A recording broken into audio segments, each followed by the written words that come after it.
لا ان شاء الله هنجيب بطارهم، هنجيب حقهم ان شاء الله. احنا مش هنخاف يعني ولا. الحمد لله. احنا عايزين نرجع الكتيبة نقد واجبنا تاني، نطلع المداهمات اللي احنا بنطلعها بنقضي على الارهاب. هما متضايقين ان احنا بنقضي على الارهاب، بالعكس احنا بنطهر البلد باللي فيها. قال لهم محدش يخاف، محدش يقلق من حاجة، احنا جامدين والحمد لله، وإرادة ربنا وإرادتنا هنعمل اللي احنا عايزينه، مش اللي حد تاني عايزه.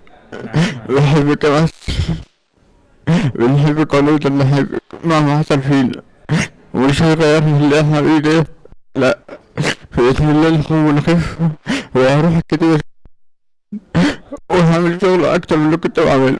يعني الارهاب اللي عملوه ده مش ارهاب ولا هيأثر فينا، لا. مش معنى كده ان هم خلاص الدنيا خلصت، لا، احنا لاخر اطرف دمنا هنحمي مصر. حسبي الله ونعم الوكيل، استغفرتك عند الله يا عم. حسبنا الله ونعم الوكيل، غير حسبنا الله ونعم الوكيل بس. وانتقم منهم ربنا ينتقم منهم زي ما عملوا فيه كده.